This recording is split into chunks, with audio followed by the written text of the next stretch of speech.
keponakanku pura-pura malu. Halo sahabat, pada kesempatan kali ini, admin akan menceritakan sebuah kisah menarik tentang seorang keponakan yang mendapat hadiah spesial dari tantenya. So, tanpa berlama-lama lagi, kita simak ceritanya. Kisah ini berawal ketika aku tanpa sengaja mendengar suara aneh dari dalam kamar Jono, keponakanku. Semula aku mengira itu hanyalah perasaanku saja yang rindu akan kehadiran suamiku yang sedang berada di luar kota. Namun rupanya tidak, itu benar-benar suara Jono bersama pacarnya. Suara itu memang sedikit mengganggu, bisa dibilang memancuing imronku.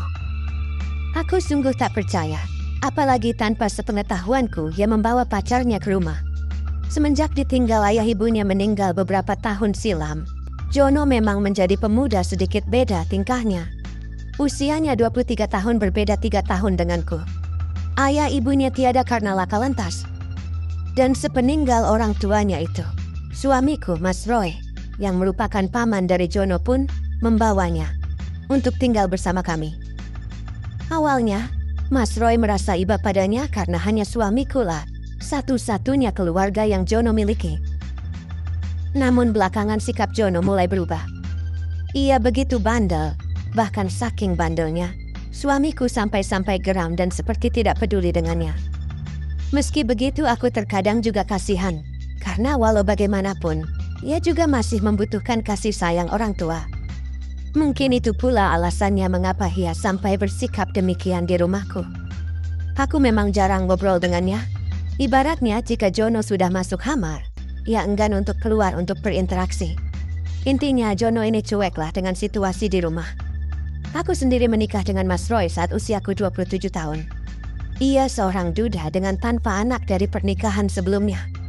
Usia kami memang terpaut jauh, sekitar 20 tahunan. Itu pun karena aku dijodohkan oleh mendiang ibuku, karena Mas Roy memang baik pada keluargaku. Singkatnya beberapa minggu kemudian, aku berusaha melupakan keanehan itu.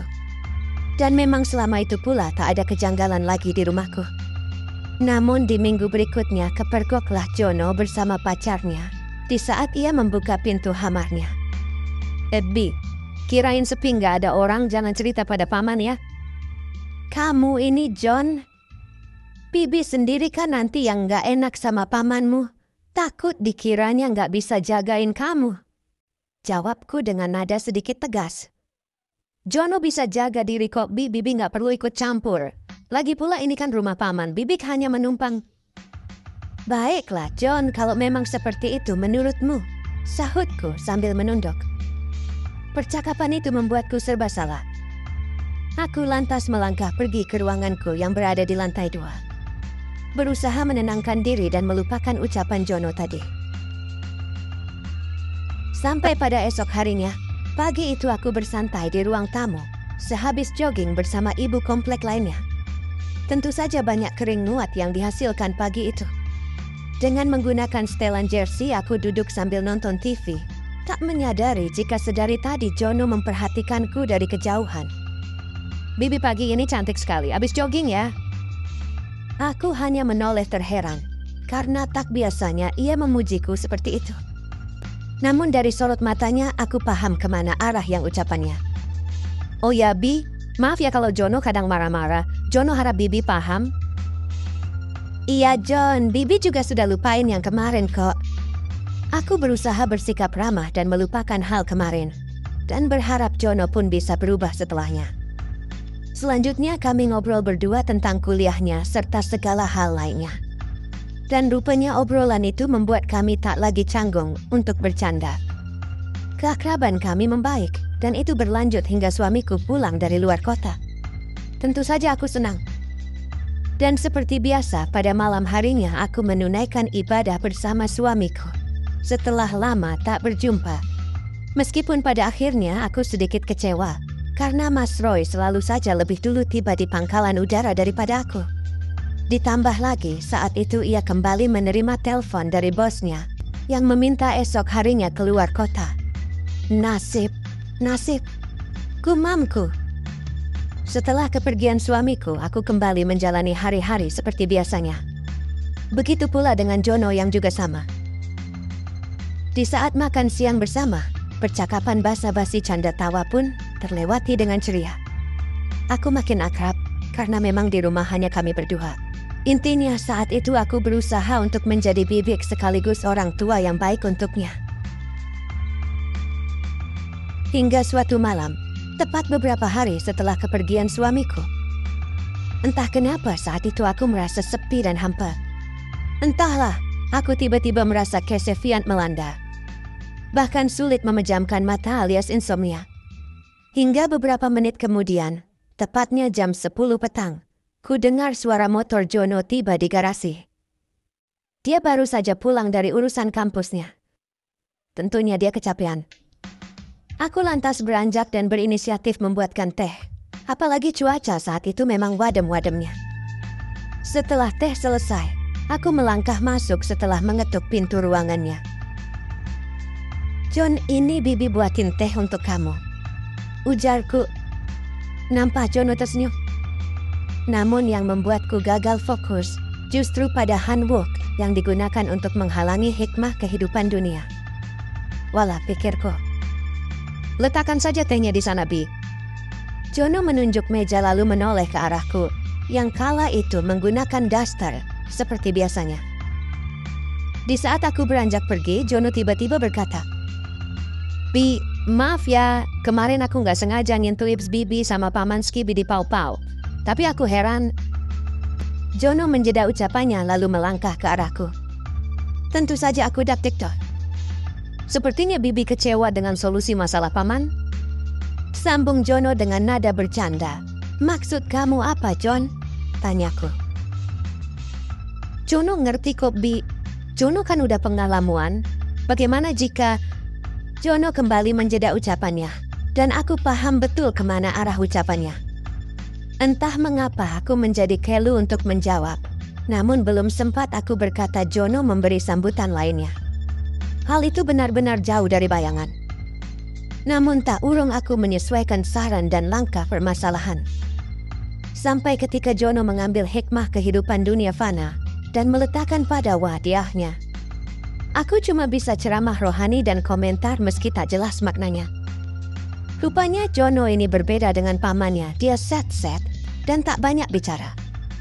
Hingga waktu yang telah ditentukan telah tiba, pekerjaan serta tugas negara pun teratasi pula.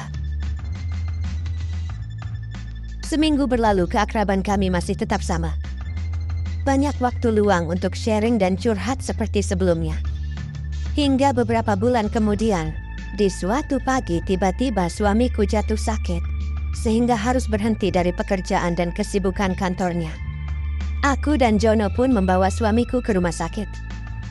Dan dari keterangan yang kami dengar, rupanya suamiku terkena diabetes dan harus dirawat hingga beberapa waktu lamanya. Seperti layaknya istri pada umumnya, aku merawatnya dengan sabar bahkan mendampinginya selama 24 jam. Aku tak lagi memikirkan lainnya, karena yang ada di benakku hanyalah kesehatan suamiku saja. 1 minggu di rumah sakit, aku berpamitan kepada suamiku untuk pulang sebentar, mengambil baju dan perlengkapan lainnya. Dan sesampainya di rumah, dikala aku sedang beres-beres, mendadak Jono datang menemuiku.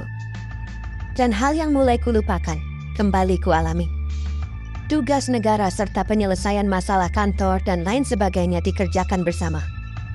Berbagai macam kesenian dan teori juga lengkap dengan metode yang berbeda-beda.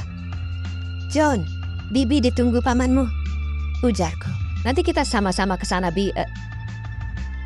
Hingga di akhir tugas pemerintahan tersebut, Jono meletakkan tugas beserta berkas pada tempat yang tersedia. "Kenapa harus di sana, John?" tanyaku. Jono nggak sengaja, Bib. Maaf. Singkatnya, sebulan kemudian, pulanglah suamiku untuk rawat jalan di rumah. Selama itu aku dan Jono merawatnya. Semua berjalan seperti biasanya sampai di suatu pagi. Tak biasanya kepalaku pusing disertai mual. Suamiku yang tahu pun menerka-nerka. "Jangan-jangan akan ada anggota baru?" Suamiku tersenyum bahagia. Tentu aku mengerti apa maksudnya. Namun aku tak menjawab karena bingung. Singkat kata, sorenya aku pergi ke apotek sesuai saran suamiku. Di sana aku membeli alat tulis kerja untuk memastikan kebenarannya. Dan rupanya memang benar adanya. Aku, Halimah, dan kabar tersebut direspon bahagia oleh suamiku. Begitu pula dengan Jono. Namun ketika aku berada di dapur hendak menyiapkan makan malam, Jono berjalan ke arahku sambil senyum-senyum. "Selamat ya, Bi. Akhirnya aku berhasil juga." Sontak aku terdiam bengong mendengar perkataannya. Jujur rasa khawatir ngebuatku tak tenang dan kebingungan. Singkat cerita, usia Halimah tersebut sudah berjalan 3 bulan. Selama itu pula Jono pun rajin menabung deposito banknya. Namun semua tak berlangsung lama, karena beberapa hari kemudian, hal tak terduga kembali kualami. Keakraban tersebut diketahui oleh suamiku. Mas Roy pun kaget, bahkan saking kagetnya ia kembali jatuh sakit dan harus dibawa ke rumah sakit. Hingga beberapa minggu setelahnya Mas Roy pun harus menghembuskan nafas terakhirnya. Kesedihan dan penyesalan hinggap di hati ini. Apalagi tahu jika akulah penyebab semuanya. Hal yang sama pun dialami Jono, apalagi setelah ini. Ia tak ada saudara siapa-siapa lagi. Setelah pemakaman dan acara pengajian selesai, aku pulang ke kampung halamanku sendiri. Dengan bimbang aku berusaha melupakan kenangan yang pernah kulalui. Berharap di kampung, aku bisa merenungi kesalahanku sendiri. Waktu pun berlalu dan tak terasa 9 bulan kemudian, hadirlah malaikat kecil ke dunia. Aku bahagia, karena setidaknya ada yang menemani hari-hariku selama di sana. Alhamdulillah, ucapku sambil meneteskan air mata. Keluarga di rumah pun juga begitu senang dan antusias dengan hadirnya anggota baru mereka. Mereka semua menerimaku dengan ramai, ceria dan bahagia.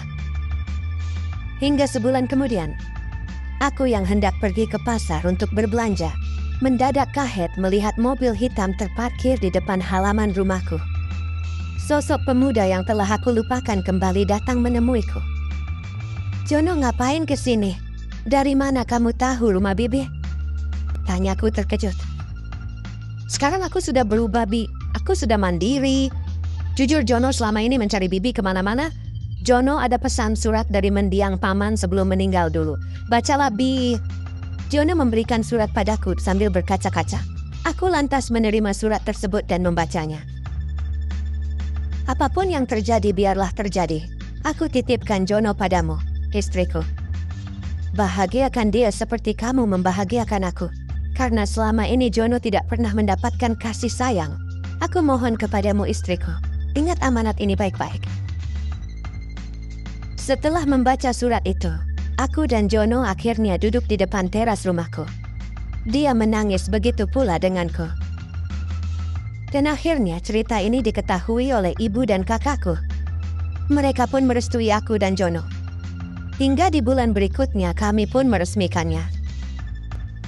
Pesanku, Tuhan tidak akan pernah memberikan cobaan hidup di luar batas manusia selama kita mau berikhtiar baik kepadanya. Pasti keajaiban itu ada dan akan datang pada waktunya. Terima kasih sobat, semoga terhibur dan terinspirasi. Amin ya Rabbal Alamin.